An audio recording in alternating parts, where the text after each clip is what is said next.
Oke, salam jumpa.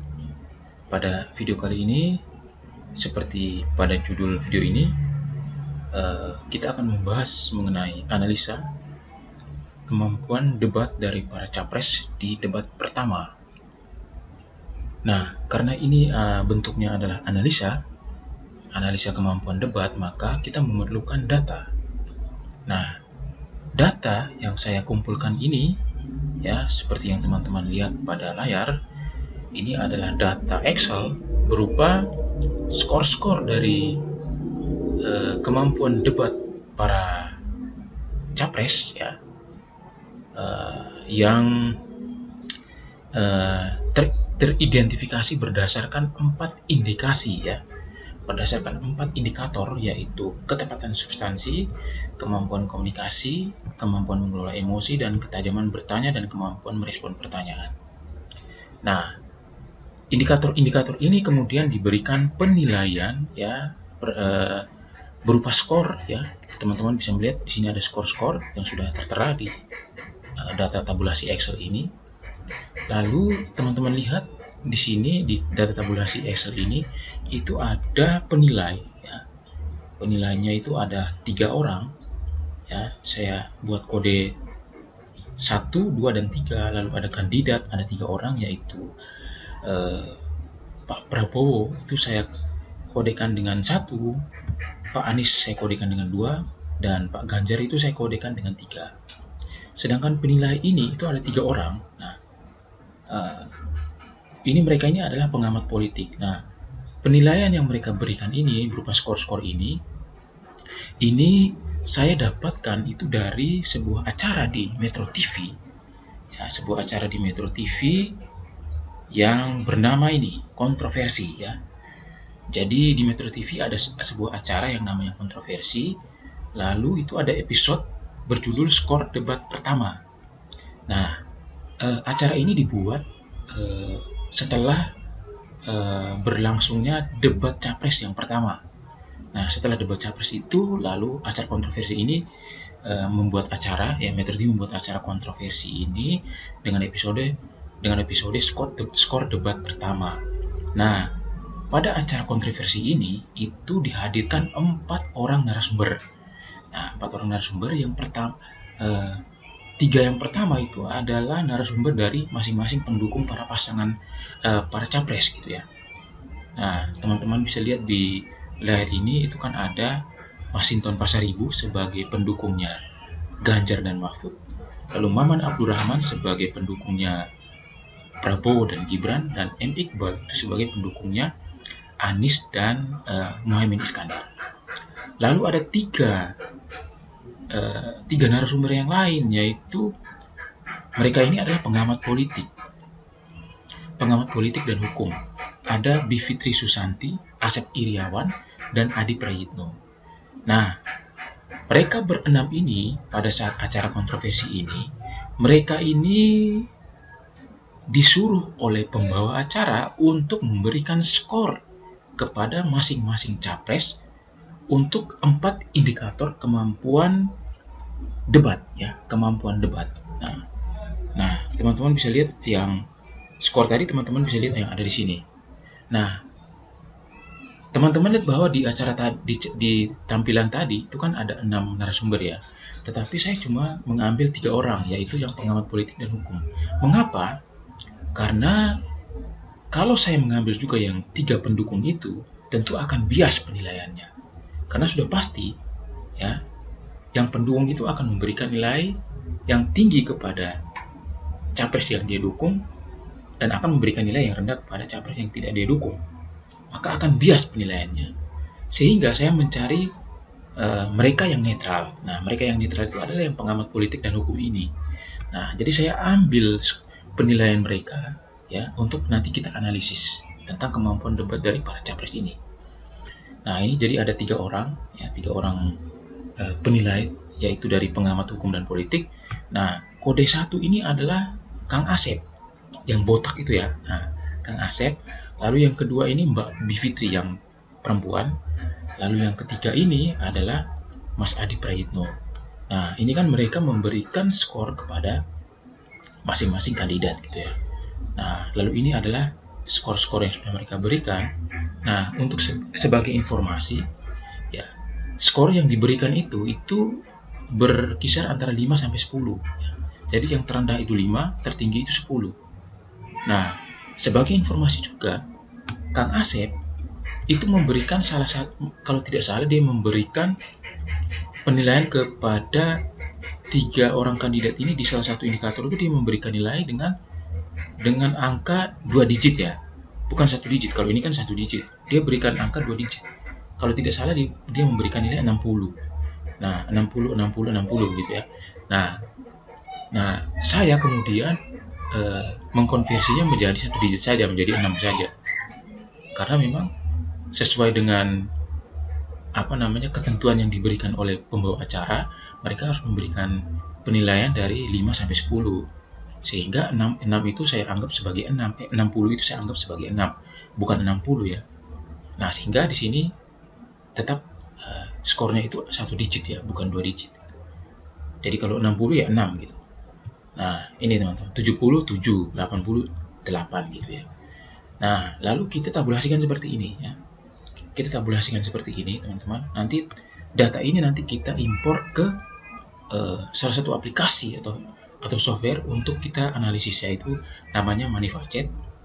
Nah, Manifacet ini adalah software untuk analisis Manifacet Race Model ya.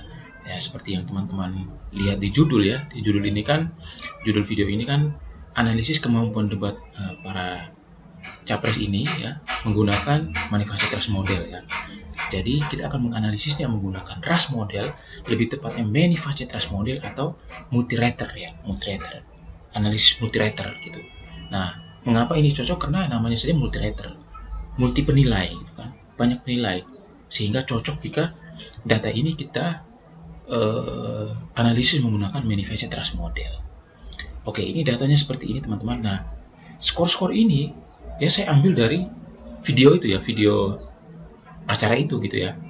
Nah, di acara itu kan mereka para pengamat ini kan memberikan penilaian, dan ini skor-skornya. Nah, teman-teman nanti silakan mencocokkan skor-skor yang ada di sini dengan skor yang diberikan pada saat acara itu. Apakah sama atau tidak?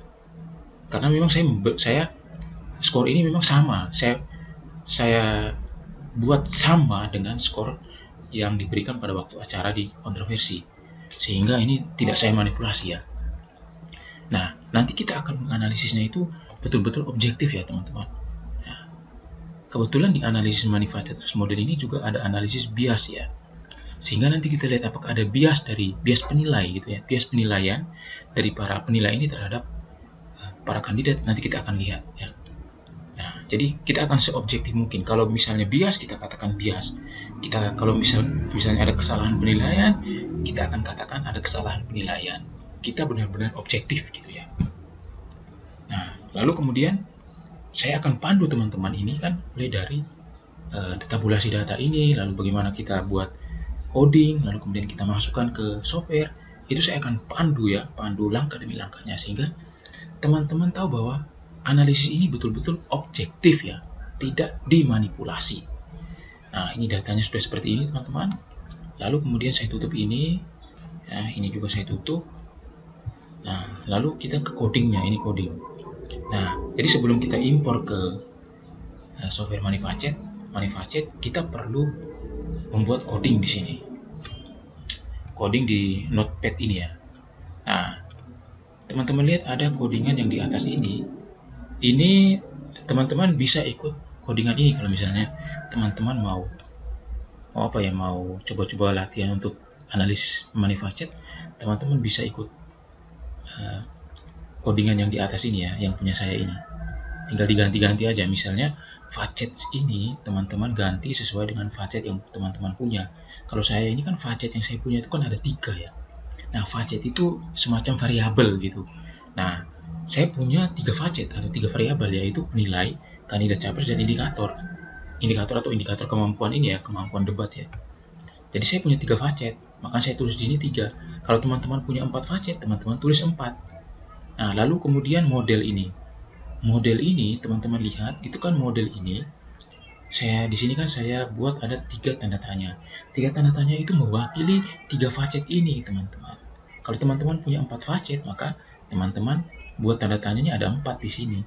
Karena saya punya 3 ya, 3 facet ya saya beri 3 gitu. Lalu teman-teman lihat setelah tanda tanya itu kan ada R10. R10 itu maksudnya apa? Itu maksudnya rating 10 gitu. Nah, kenapa saya buat ratingsnya 10? Karena sesuai dengan skor yang diberikan. Skor yang diberikan itu dari 5 sampai 10 ya. Nah, sehingga saya memasukkan angka 10 sebagai nilai yang tertinggi di sini, sehingga nanti money facet itu bisa bisa menganalisis skor yang lain gitu ya, skor yang 5, 6, 7, 8, 9 itu bisa dianalisis juga oleh money facetnya ya, bisa dianalisis juga oleh money facetnya, sehingga saya masukkan di sini 10. Kalau saya masukkan 9 misalnya, maka kalau yang ada kandidat yang dapat nilai 10, maka 10-nya itu nggak ikut masuk gitu. Atau misalnya saya buat R8, maka yang 9 dan 10, kalau ada kandidat yang mendapatkan nilai 9 dan 10, maka tidak akan masuk nilai 9 dan 10. Maka di sini saya tulis 10 gitu ya. Saya ketikkan 10. Lalu teman-teman lihat di bawahnya itu ada tanda tanya, lalu di belakang itu ada B. B itu maksudnya bias, teman-teman. Seperti yang sudah saya jelaskan di awal tadi, kita juga akan melihat bias penilaian gitu ya, bias penilaian. Nah, ini saya buat B itu kan ada di tanda tanya pertama dengan tanda tanya kedua. Artinya apa? Kita akan melihat bias penilaian dari penilai terhadap kandidat capres. Lalu ada B untuk seluruh tanda tanya, itu artinya apa? Kita akan melihat bias interaksi antara penilai, kandidat capres, dan indikatornya. Ya, kita akan lihat, teman-teman ya. Kita akan lihat apakah ada bias di situ. Apakah ada bias di situ, teman-teman. Lalu kemudian teman-teman lihat di bawahnya itu ada vertikal sama dengan 2A, 3A, 1A. Maksudnya apa? Vertical ini maksudnya vertical rules. Vertical rules itu adalah semacam peta atau map ya, yang yang menjelaskan tentang bagaimana tingkat kemampuan seseorang ya, lalu bagaimana tingkat kesulitan dari suatu item atau indikator, dan bagaimana tingkat kepelitan atau kemurah nilaian dari seorang penilai. Nah, nanti kita akan lihat di map itu, atau di peta itu ya, atau di vertical rules itu. Lalu di sini saya ada tulis 2A, 3A sama 1A. Maksudnya apa? Kita akan memunculkan di vertical rules itu facet yang 2A lebih dahulu. 2A itu adalah kandidat capres. Berarti di sebelah kiri itu, di sebelah kiri vertical rules akan muncul kandidat capres terlebih dahulu. Lalu kemudian diikuti oleh 3 ini indikator. Lalu kemudian baru 1 itu penilai. Lalu teman-teman lihat di belakang itu ada A. A itu maksudnya apa? A itu maksudnya alfabetiknya. Artinya apa? Yang akan kita munculkan itu Asep ya, Bivitri, Adi. Kalau kandidat capresnya itu Prabowo, Anies, Ganjar. Indikatornya itu apa? Ketepatan substansi, kemampuan komunikasi. Jadi yang kita munculkan di vertical rules-nya itu adalah alfabetiknya, bukan kodenya, bukan kode 1, 2, 3 ya, bukan, tapi alfabetiknya gitu ya. Nah, itu yang akan kita munculkan. Lalu unexpected-nya ini apa? Unexpected ini akan memunculkan apakah ada unexpected response. Unexpected response itu misalnya begini, misalnya ada seorang penilai, dia memberikan nilai kepada salah satu kandidat itu untuk indikator pertama, kedua, dan ketiga. Ternyata dia memberikan nilai yang rendah dibanding penilai yang lain. Tetapi di indikator keempat justru dia memberikan nilai yang lebih tinggi kepada kandidat itu dibanding penilai yang lain. Nah, ketika dia memberikan nilai yang lebih tinggi di indikator keempat, itulah yang disebut dengan unexpected response, atau respon yang tidak terduga dari penilai itu. Karena kan sebelum-sebelumnya kok dia memberikan nilai rendah, tiba-tiba dia memberikan nilai tinggi, berarti kan unexpected response itu ya. Nah, itu teman-teman. Jadi kita akan memunculkan unexpected response. Oke. Nah, ini sudah seperti ini. Lalu teman-teman lihat di bawah ini, ya, di bawah ini ada data. Data ini saya ambil dari mana? Data ini saya ambil dari sini, dari ini. Nah, datanya saya ambil dari sini, teman-teman. Nah, ini kan saya copy kan. Saya copy lalu saya paste di sini, teman-teman. Nah, ini jadinya seperti ini. Nah, lalu kemudian kita lalu yang saya ingin jelaskan juga, untuk label sini kan ada coding nih, penilai itu kan 1 Asep, 2 Bivitri. Nah, 1, 2, 3-nya ini harus sama dengan data tabulasi yang di sini, teman-teman. Kode tabulasi di sini. Nah, kalau satu ini untuk Kang Asep yang dipenilai, maka kita tulis di sini juga Asep gitu. Kalau 2 Bivitri, maka kita tulis di sini 2 Bivitri. Kalau 3 untuk Adi, maka kita tulis di sini juga Adi. Begitupun dengan kandidat capres, kalau 1 itu untuk Prabowo, maka kita tulis Prabowo. Kalau 2 itu untuk Anies, yang kita tulis Anies. 3 itu untuk Ganjar, yang kita tulis Ganjar. Seperti itu, teman-teman. Oke. Nah, lalu kemudian kita save. Lalu langkah berikutnya, notepad ini yang berisi coding ini saya seret saja ke softwarenya. Ini software Minifact. Nah, ini teman-teman. Lalu oke. Lalu kemudian open. Nah, kita tunggu beberapa saat, dia sedang mengkalkulasi gitu ya, menganalisis dan mengkalkulasi hasilnya. Nanti dia akan muncul di output, teman-teman. Dia akan muncul di output. Kita tunggu beberapa saat lagi.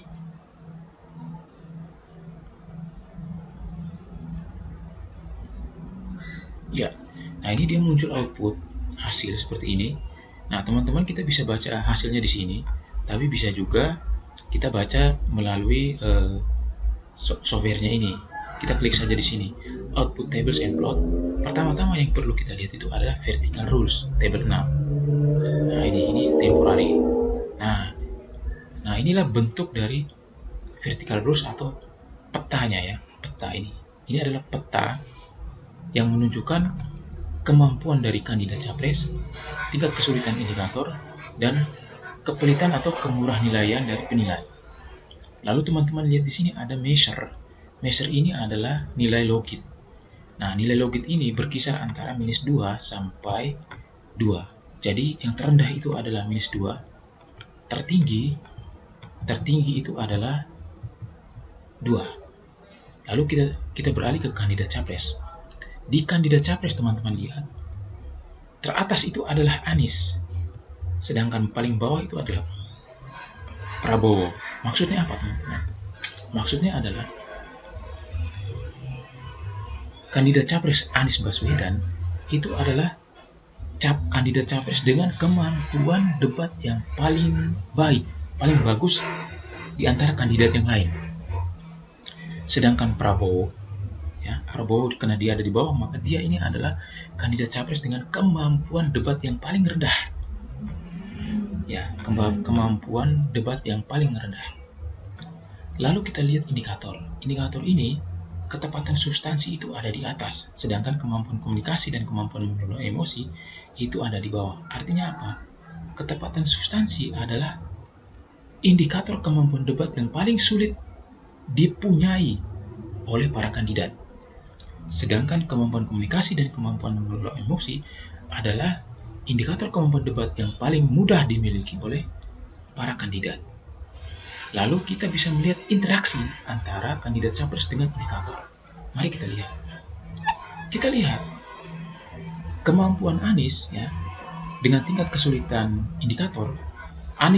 Kemampuan Anies itu ada di atas tingkat kesulitan semua indikator ini. Artinya apa? Anies Baswedan, ya, kandidat capres Anies Baswedan ini memiliki semua indikator kemampuan debat ini. Baik itu ketepatan substansi, ketajaman bertanya dan kemampuan merespon pertanyaan, kemampuan komunikasi dan kemampuan mengelola emosi. Artinya secara probabilitas dia memiliki semua kemampuan ini. Untuk Anies Baswedan tidak sulit untuk memiliki semua kemampuan ini. Karena kemampuan dia ada di atas tingkat kesulitan semua indikator ini. Lalu bagaimana dengan Ganjar? Dengan Ganjar berbeda dengan Anies. Ganjar memiliki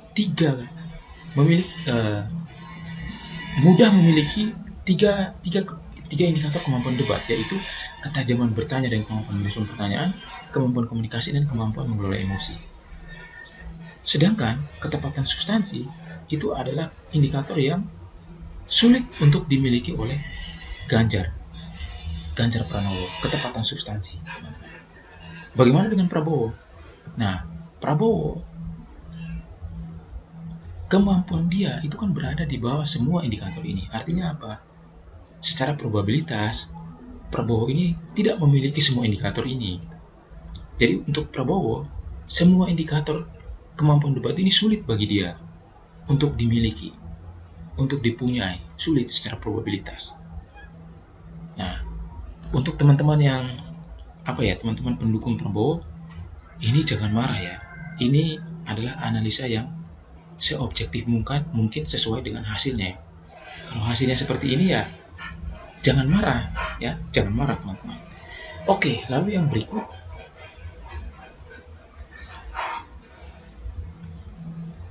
kita lihat penilainya atau pengamatnya. Kita lihat Kang Asep itu ada di atas, Adi ada di bawah. Artinya apa? Kang Asep ini adalah pengamat yang penilai yang pelit nilai. Sedangkan Mas Adi ini adalah penilai yang murah nilai. Sedangkan Mbak Bivitri ini ada di antara keduanya. Nah, itu kalau kita mau baca ya, seperti itu. Nah, lalu itu tadi vertical rules. Kita juga bisa melihat di measure-nya. Nah, ini measure-nya kita pilih saja all. Nah, measure ini sebenarnya hanya ingin menegaskan, hanya ingin memperlihatkan secara lebih faktual apa yang ada di vertical rules tadi sebenarnya, yaitu berupa nilai-nilai measure tadi kan, nilai-nilai logit. Nah, ini kita lihat penilai itu measure-nya, nilai logitnya itu kan Kang Asep itu 0,95 kan. Nah, Mbak Bivitri 0,61, Mas Adi itu minus 0,59. Artinya apa? Kang Asep ini sebagai penilai yang paling pelit nilai. Sedangkan Mas Adi ini karena dia minus 0,59, dia adalah penilai yang paling murah nilai. Kira-kira seperti itu ya. Nah, lalu teman-teman bisa melihat juga di sini ada separation strata reliability-nya. Nah, ini reliability-nya itu 0,60 ya. Jadi bisa dikatakan cukup reliable ya, data ini gitu ya. Cukup reliable. Nah, lalu kita lihat yang ini teman-teman. Ini kandidat capres. Ini nilai measure-nya Pak Anies itu 1,15, artinya Pak Anies itu kemampuan debatnya paling tinggi. Lalu diikuti oleh Pak Ganjar 0,52. Lalu Pak Prabowo minus 1,67. Nah, jadi bisa kita lihat bahwa Pak Anies itu kemampuan debatnya paling tinggi, sedangkan Pak Prabowo itu kemampuan debatnya paling rendah gitu ya. Lalu kemudian indikatornya, indikator ini kita lihat ketepatan substansi ini sebagai indikator yang paling sulit, lalu kemampuan mengelola emosi sebagai indikator yang paling mudah. Nah, seperti yang kita lihat di vertical rules tadi. Nah, itu kira-kira membacanya seperti itu. Nah, lalu yang berikut kita akan melihat, nah ini yang menarik teman-teman, unexpected observation. Apakah ada unexpected response? Kita lihat ya, apakah ada unexpected response. Nah, kita buka temporary output file. Ternyata ada teman-teman.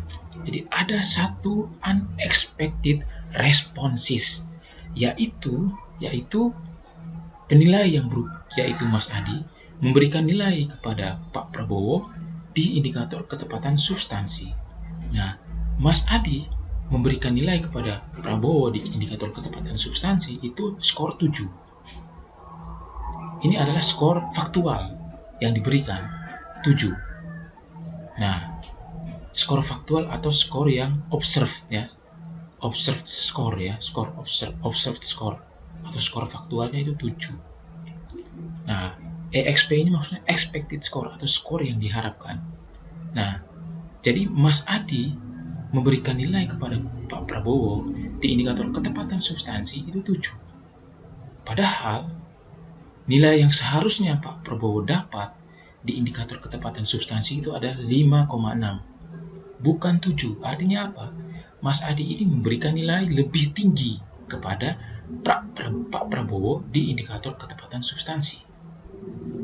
Padahal seharusnya 5,6. Oke, jadi ini adalah data hasil olahan dari manifest Cerdas Model ya. Jadi teman-teman yang pendukung Pak Prabowo jangan marah, ini adalah hasil dari analisis manifestnya ya. Seperti ini. Ini bukan saya yang manipulasi, ini hasil dari manifest Cerdas Model gitu. Jadi itu ya. Jadi Mas Adi ini memberikan nilai yang lebih tinggi kepada Pak Prabowo di ketepatan substansi. Nah, apakah ini bisa kita katakan sebagai bias penilaian? Kita tidak tahu teman-teman. Bisa saja terjadi ya. bisa terjadi ada bias penilaian. Karena kan seharusnya itu mendapat nilai 5,6 tapi diberikan nilai 7 gitu ya. Nah, jadi ada unexpected response. Nah, unexpected response ini bisa terjadi kenapa? Karena mungkin saja Mas Adi ini di indikator-indikator yang lain itu dia memberikan nilai yang kemungkinan rendah kepada Pak Prabowo gitu ya. Nah, kemudian nilai yang paling tinggi diberikan oleh Mas Adi ini adalah di ketepatan substansi untuk Pak Prabowo, makanya ini disebut sebagai unexpected response gitu ya. Nah, mungkin kalau kita mau kembali ke data ya, bisa kita lihat. Nah, ini kan Mas Adi kan yang ini yang diberikan untuk Pak Prabowo itu kan ini ya. Nah, ini 7556 kan. Nah, ketepatan substansi kita lihat yang memberikan nilai 5. Sedangkan yang lain itu kan 556. Artinya ini yang paling tinggi dia berikan ketepatan substansi. Nah, kalau kita lihat di kemampuan yang lain, itu Mas Adi itu kecil memberikan nilai. Kemampuan komunikasi ini kan kalau kita lihat kecil kan. Kalau dibandingkan dengan penilai yang lain itu kan kecil nih. Lalu ini juga kecil. Ini juga lumayan kecil nih. Karena ada yang 8 itu, ini kecil kan.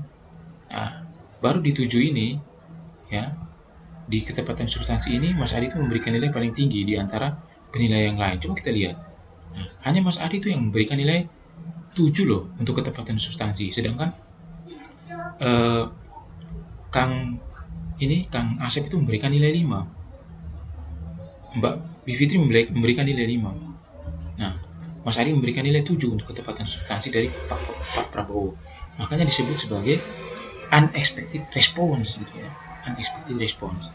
Oke, lalu yang berikut yang kita lihat adalah biasnya. Kita masuk pada bias ini. Nah, di bias ini kan di codingnya kan saya nulisnya gini.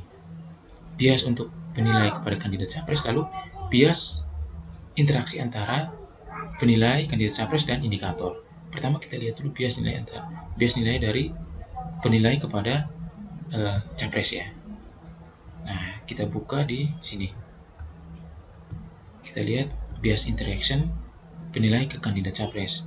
Kita buka tabel Excel plot, lalu kita ini buka. Nah, ini teman-teman. Nah, teman-teman lihat dulu ya tabel 1351. Nah, di tabel 1351 ini itu terlihat tabel mengenai bias interaction report. Nah, ini sebenarnya hampir sama dengan unexpected response tadi, tetapi ini adalah skor total gitu ya. Kalau yang tadi kan skor untuk indikator, di unexpected response itu kan skor di indikator. Kalau ini skor total. Nah, teman-teman bisa lihat di tabel ini. Misalnya Mbak Bivitri ya memberikan penilaian kepada Pak Prabowo, itu total skornya adalah 20. Ya. Total skor faktualnya adalah 20. Sementara skor yang diharapkan sebenarnya adalah 21. Artinya apa? Artinya Mbak Bivitri ini memberikan nilai lebih rendah kepada Pak Prabowo. Padahal seharusnya Pak Prabowo ini mendapatkan nilai 21,42. Lalu kita lihat bias size-nya itu tinggi. Lalu standar error-nya juga tinggi, 1 teman-teman. Standar error yang baik itu mestinya di bawah 1. Ya, di bawah 1. Sedangkan ini standar error-nya 1 teman-teman. Artinya apa? Kemungkinan ada kesalahan penilaian di sini. Ada kesalahan penilaian dari Mbak Bivitri ini kepada Pak Prabowo. Kita bisa lihat pada ini ya, pada tabel data ini kita lihat teman-teman. Kalau kita lihat ya, Mbak Bivitri ini ya memberikan nilai kepada Pak Prabowo di semua indikator itu adalah 5 teman-teman. 5. Artinya tidak ada 6, tidak ada 7, tidak ada 8. Sementara penilaian yang lain itu ada yang memberikan 6 untuk Pak Prabowo, bahkan ada yang memberikan 7 gitu kan. Sedangkan Mbak Bivitri ini memberikan Pak Prabowo itu semua untuk semua indikator itu nilai skor 5 gitu. Artinya kemungkinan ada bias di situ. Ada bias penilaian dari Mbak Bivitri ini kepada Pak Prabowo. Lalu kemudian errornya juga besar gitu. Artinya ada kesalahan penilaian di sini.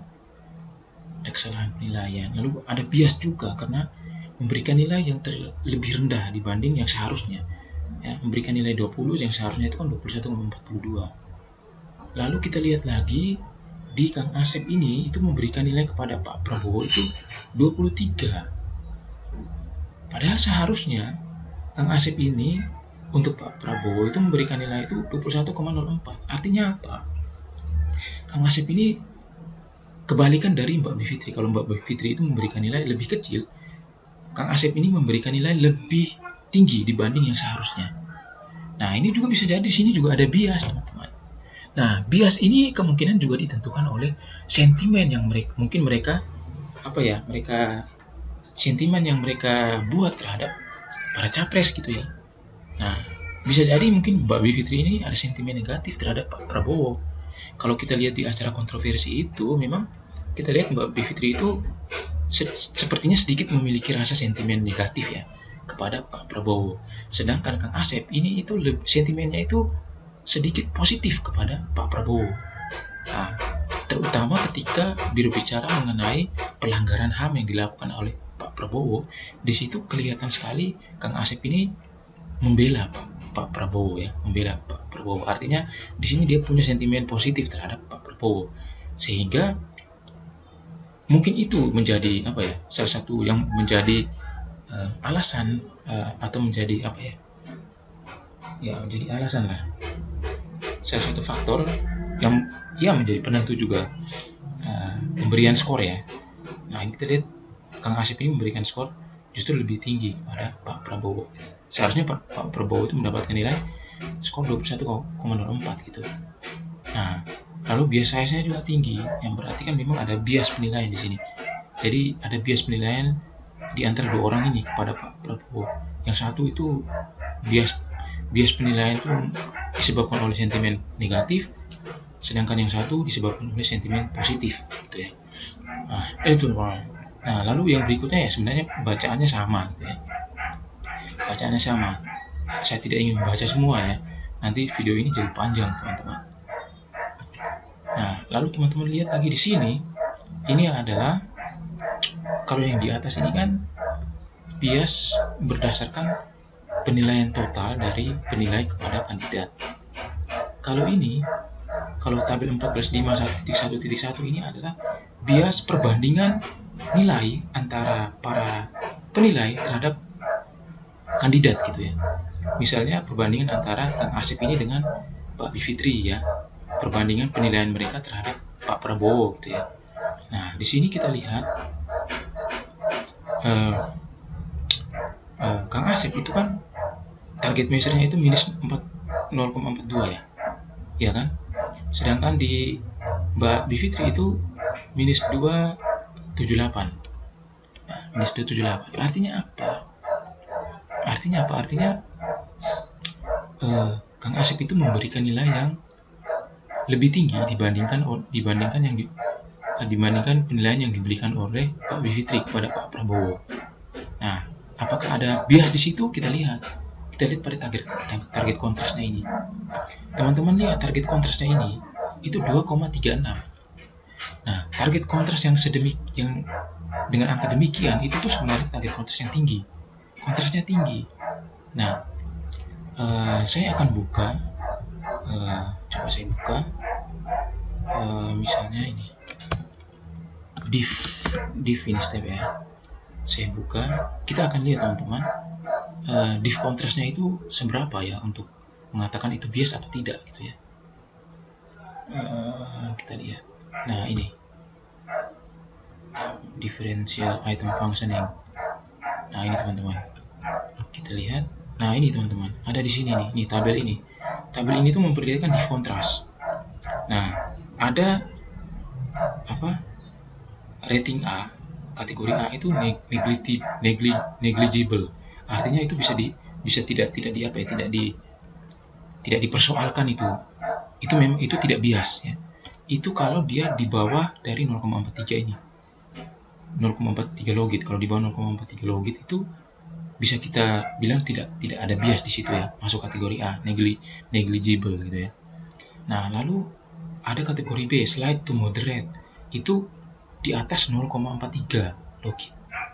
Lalu ada kategori C itu moderate to large, itu di atas 0,64. Nah, kalau kita lihat ini teman-teman, target kontras yang ini kan di atas 0,64. Artinya apa? Large ini. Ini nilainya itu large, termasuk dalam kategori C. Kategori C berarti ini sudah bias, teman-teman. Jadi sudah ada bias penilaian di sini. Antara Kang Asep dengan Bivitri ini itu ada bias penilaian. Di mana di sini ya, di sini itu Kang Asep itu memberikan nilai yang lebih murah nilai kepada Pak Prabowo dibandingkan Mbak Bivitri. Mbak Bivitri ini lebih pelit nilai ketika memberikan nilai kepada Pak Prabowo. Sedangkan Kang Asep ini lebih murah nilai memberikan nilai kepada Pak Prabowo. Nah, makanya ini terjadi kontras di sini itu 2,36. Ini sudah bias, sudah masuk kategori bias. Bias penilaian dari antara dua penilai ini. Lalu kita lihat Pak Prabowo juga untuk perbandingan antara penilai Asep dan Ade itu 1,54, teman-teman. Ini tuh di kontrasnya besar sekali. Ini juga sudah masuk di large, teman-teman. Sudah masuk kategori C, berarti ini juga bias, teman-teman. Ini juga bias. Nah, ini juga sama, lagi-lagi Kang Asep ini memberikan nilai yang lebih murah nilai kepada Pak Prabowo dibandingkan Mas Adi. Mas Adi ini lebih pelit nilai kepada Pak Prabowo ya dibanding Kang Asep. Nah, seperti yang sudah saya katakan di awal tadi, waktu kita di awal tadi itu kan di tabel yang sebelumnya itu kan kita sudah saya katakan bahwa kemungkinan ini kan disebabkan oleh sentimen-sentimen dari penilai ini terhadap kandidat tertentu, misalnya Pak Prabowo gitu kan. Nah, kemungkinan kayak Mbak Bivitri ini memang punya sentimen yang sedikit negatif kepada Pak Prabowo dibandingkan Kang Asep. Kang Asep ini dia sedikit bersentimen positif terhadap Pak Prabowo. Nah, apalagi ketika bicara tentang pelanggaran HAM ya, masa lalu yang dilakukan oleh Pak Prabowo. Di situ dia selalu berargumentasi untuk membela Pak Prabowo sehingga ada sentimen positif di situ. Nah, itu teman-teman, itu yang menyebabkan penilaian mereka seperti ini. Nah, ini ada bias ini. Nah, jadi Mbak Bivitri dan Mas Adi ini sedikit punya bias negatif, punya sentimen negatif kira-kira. Kemungkinan kepada Pak Prabowo. Nah, itu kira-kira bacanya seperti itu, teman-teman ya. Saya tidak bisa baca semua ya. Saya tidak bisa baca semua, saya hanya baca yang penting-penting saja gitu ya. Nah, kalau ini teman-teman, kalau tabel ini 145.1.2 ini apa ya? Ini melihat bias interaksi antara seorang penilai ketika dia menilai dua orang kandidat capres gitu ya. Jadi membandingkan penilaian terhadap dua kandidat capres oleh seorang penilai. Misalnya Mbak Bivitri ini terhadap Pak Prabowo dan Pak Anies. Nah, kita lihat di sini target measure-nya, kita lihat. Nah, target measure-nya itu Mbak Bivitri ini, Pak Prabowo itu target measure-nya 1,72. Sedangkan Mas Anies itu minus 17. Minus 0,17. Artinya apa? Artinya Mbak Bivitri ini ya, dia itu lebih murah nilai kepada Anies dibandingkan Pak Prabowo gitu ya. Jadi dia lebih murah nilai kepada Pak Anies dibandingkan kepada Pak Prabowo. Di Pak Prabowo itu dia lebih pelit nilai. Nah, lalu kita lihat target kontrasnya itu 1,89. Artinya ada bias di sini. Ada bias penilaian dari Mbak Bivitri ini kepada Pak Prabowo dan Pak Anies. Di mana Pak Anies itu dia lebih murah nilai, sedangkan ke Pak Prabowo dia lebih pelit nilai. Lalu kemudian ada bias ini 1,89, teman-teman. Lalu Mbak Bivitri juga kepada Pak Prabowo dan perbandingan antara penilaian dia terhadap Pak Prabowo dan Pak Ganjar juga div kontrasnya itu besar 1,06 ya. Ini juga bias, teman-teman, di mana penilaian dia terhadap Pak Ganjar itu lebih murah nilai dibanding Pak Prabowo gitu. Kita sudah lihat pada data tadi kan, dia memberikan nilai kepada Pak Prabowo itu semuanya 5 itu, semua indikator itu 5. Artinya dia lebih pelit nilai kepada Pak Prabowo dibanding kepada dua kandidat yang lain. Makanya terjadi bias di sini, teman-teman. Terjadi bias di sini. Itu, teman-teman ya. Jadi ini ya, ini penilaian yang betul-betul objektif dari hasil dari manifestasi model ini. Jadi saya tidak akan baca semua, saya hanya akan baca yang penting seperti itu. Nah, lalu kemudian kita lihat yang berikut adalah ini, interaksi antara penilai, lalu kemudian kandidat dan indikatornya. Itu bisa kita lihat pada ini yang paling bawah ini. Nah, ini apa ya? Tabelnya ini mungkin karena terlalu panjang ya. Jadi kita perkecil fontnya ya. Coba kita perkecil fontnya. Nah, ini saya mau perkecil fontnya. Oke, ini saya perkecil fontnya. Edit font. Misalnya saya kecilkan jadi 9 coba. Kita lihat. Nah, nih bisa nih. Walaupun kecil ya. Kita lihat oh ini sepertinya harus lebih kecil lagi, coba kecilkan jadi 8 coba ya.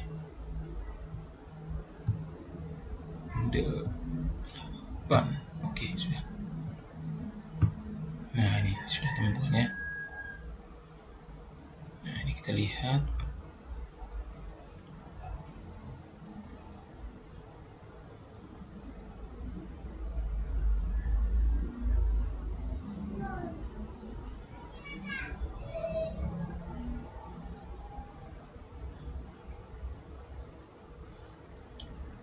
Terus. Nah, di sini teman-teman. Nah, ini teman-teman. Kita mulai dari 13.1 ini. Nah, ini teman-teman lihat. Ini adalah bias interaksi antara penilai terhadap kandidat di indikator tertentu gitu ya. Misalnya penilaiannya Kang Asep, dia memberikan penilaian kepada Pak Prabowo di indikator ketepatan substansi. Itu dia memberikan skor itu adalah 5. Ini 5. Ya, observed skornya itu 5 atau skor faktualnya itu 5. Padahal seharusnya itu adalah 5,14. 5,14 ini kalau kita bulatkan ya tetap 5. Artinya apa? Kang Asep ini sudah memberikan nilai yang tepat gitu ya kepada Pak Prabowo di ketepatan substansi itu memang 5 gitu ya. Artinya sudah tepat berian nilainya. Lalu Mbak Bivitri kepada Pak Prabowo di ketepatan substansi, kita lihat itu dia memberikan nilai 5, padahal seharusnya 5,20. Artinya apa? 5,20 ini kalau kita bulatkan ya tetap 5 gitu ya. Artinya apa? Artinya Mbak Bivitri ini sudah memberikan nilai yang tepat ya. Tepat sesuai dengan kemampuan dari Pak Prabowo di indikator ketepatan substansi. Nah, itu teman-teman. Lalu kalau kita lihat siapa lagi ini ketepatan substansi? Mas Adi, coba Mas Adi untuk Pak Prabowo kita lihat. Mas Adi, nah ini Mas Adi untuk Pak Prabowo di ketepatan substansi. Nah, Mas Adi itu justru memberikan nilai yang tinggi ya, memberikan nilai 7, padahal seharusnya itu 5. Nah, artinya apa? Artinya Mas Adi ini memberikan nilai yang lebih tinggi terhadap Pak Prabowo. Semestinya Pak Prabowo itu mendapatkan nilai 5,59. Nah, artinya apa? Artinya begini, seharusnya memang Pak Prabowo itu di ketepatan substansi itu dia memang mendapatkan nilai 5 sesuai dengan kemampuan dia di ketepatan substansi, indikator ketepatan substansi. Ya, kalau kita rata-ratakan memang sebenarnya seharusnya Pak Prabowo itu mendapatkan nilai 5 seharusnya. Ya. 5 di ketepatan substansi. Nah, lalu yang berikut coba kita lihat di yang lain, misalnya kemampuan komunikasi. Coba kita lihat kemampuan mengelola emosi dari Pak Prabowo. Nah, di sini kita lihat Mbak Bivitri itu memberikan nilai 5 kepada Pak Prabowo di kemampuan mengelola emosi. Padahal skor seharusnya itu 5,46. 5,46 kalau kita bulatkan ya tetap 5. Artinya apa? Mbak Bivitri ini sudah tepat memberikan nilai kepada Pak Prabowo, yaitu 5 ya, di kemampuan mengelola emosi. Bagaimana dengan Kang Asep? Kang Asep itu memberikan nilai, kita lihat dulu Mas Adi di mana? Nah, Mas Adi untuk Pak Prabowo di kemampuan mengelola emosi ini. Nah, ini. Nah, kita lihat di sini nilainya itu skornya itu 5 ya. Nah, Mas Adi itu memberikan skor 5. Padahal seharusnya itu 6,12. Ya, seharusnya 6,12. Artinya Mas Adi ini memberikan nilai lebih kecil ketimbang yang seharusnya. Seharusnya itu 6,12. Nah, seharusnya 6,12. Lalu bagaimana dengan Kang Asep ketika memberikan nilai kepada Pak Prabowo di kemampuan mengelola emosi? Nah, ini Kang Asep. Ini kita lihat Kang Asep itu memberikan nilai 6, ya. Kang Asep itu memberikan nilai 6 kepada Pak Prabowo di kemampuan mengelola emosi. Padahal seharusnya itu 5,34. Seharusnya itu 5. Nah, ini kalau kita rata-ratakan, memang sebenarnya seharusnya Pak Prabowo itu mendapatkan nilai 5 di kemampuan mengelola emosi. Karena kita lihat dengan jelas memang pada waktu debat itu Pak Prabowo itu sedikit tersulut emosinya. Jadi kemampuan mengelola emosinya itu sedikit kurang gitu ya pada waktu debat. Sehingga memang mungkin benar kalau nilainya itu memang harusnya 5 bukan 6. Lalu bagaimana dengan Pak Anies di kemampuan mengelola emosi atau di kemampuan mengelola emosi? Kita lihat Pak Anies di kemampuan mengelola emosi dari Kang Asep. Nah, ini. Nah, kita lihat Kang Asep itu memberikan nilai 7 kepada Pak Anies di kemampuan mengelola emosi. Padahal seharusnya itu 6,89. 6,89 ini kalau kita bulatkan ya tetap 7 gitu. Artinya pemberian nilainya itu sebenarnya tepat gitu. Lalu kemudian kita lihat lagi kemampuan mengelola emosi Pak Anies ini dari Mbak Bivitri. Nah, Mbak Bivitri itu memberikan nilai 8 untuk Pak Anies di kemampuan mengelola emosi, padahal seharusnya 7,6. Artinya apa? Artinya lebih tinggi pemberian nilainya, harusnya 7 teman-teman. Nah, harusnya 7. Lalu bagaimana dengan Mas Adi? Mas Adi memberikan nilai kepada Pak Anies. Nah, Mas Adi memberikan nilai kepada Pak Anies itu 7, padahal seharusnya 7,54. 7,54 itu kalau kita bulatkan 8. Nah, kalau kita bulatkan itu 8 sebenarnya. Nah, jadi kalau kita rata-ratakan sebenarnya Pak Anies itu kemampuan mengelola emosinya itu skornya sekitar 7 ya. 7 skornya. Skornya 7 kalau kita rata-ratakan. Lalu bagaimana dengan Pak Ganjar gitu ya? Pak Ganjar di kemampuan mengelola emosi. Mana? Nih, kemampuan mengelola emosi Pak Ganjar. Nah, Kang Asep itu memberikan nilai itu 7, sedangkan seharusnya itu 6,54. 6,54 kalau dibulatkan ya tetap 7. Artinya pemberian nilainya itu tepat gitu ya. Pemberian nilainya itu tepat. Lalu bagaimana dengan Kang Adi? Mas Adi ini kemampuan mengelola emosi dari Pak Ganjar ini. Nah, dia memberikan nilai 7 juga, padahal seharusnya 7,31. 7,31 kalau dibulatkan ya 7. Artinya pemberian nilainya sudah tepat. Lalu kita lihat misalnya Mbak Bivitri ya, memberikan nilai untuk Pak Ganjar di kemampuan mengelola emosi. Pak Ganjar ya, di kemampuan mengelola emosi. Nah, ini. Nah, ini sama, ini 7 ya. Ini memberikan nilai 7 padahal seharusnya 6,74. 6,74 kalau dibulatkan ya 7. Artinya pemberian nilainya sudah tepat. Jadi kalau dirata-ratakan Pak Ganjar ini kemampuan mengelola emosinya itu sama dengan Pak Anies, yaitu 7 gitu ya. Kalau dirata-ratakan sama 7 gitu. Kalau dirata-ratakan 7. Artinya kemampuan mengelola emosi mereka itu lebih baik daripada Pak Prabowo. Pak Prabowo itu kan kalau dirata-ratakan kemampuan mengelola emosinya itu 5. Ya, sedangkan kedua kandidat ini yaitu Pak Anies dan Pak Ganjar kemampuan mengelola emosinya itu nilainya 7 kalau dirata-ratakan. Lalu bagaimana yang lain ya bisa kita lanjutkan, tapi nanti videonya akan lama gitu ya. Jadi saya hanya menjelaskan yang itu saja. Nah, itu teman-teman. Jadi kira-kira seperti itu teman-teman hasil analisis dari Manifacet Trust Model terkait kemampuan debat dari para capres ya. Para capres dilihat dari 4 indikator yang dinilai oleh 3 penilai ya, yaitu Kang Adi, Pak Bivitri dan Mas Adi pada saat acara kontroversi dengan episode skor debat pertama. Nah, kita menganalisisnya menggunakan manifest trace model, dan teman-teman sudah lihat tadi hasil analisisnya ya.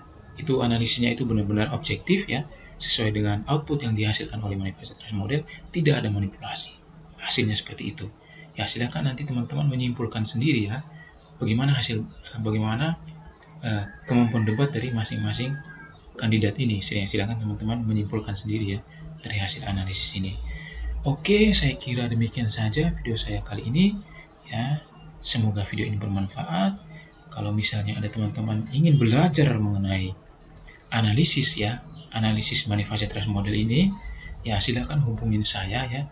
Hubungi kami di ada di media sosial kami, nanti saya akan sertakan di deskripsi ya. Dan bisa juga nanti kontak di WA, akan saya sediakan juga nomor WA-nya. Silakan kalau mau belajar mengenai manifest trace model. Oke, terima kasih sudah menyaksikan video ini. Kita berjumpa lagi pada video kami selanjutnya. Terima kasih.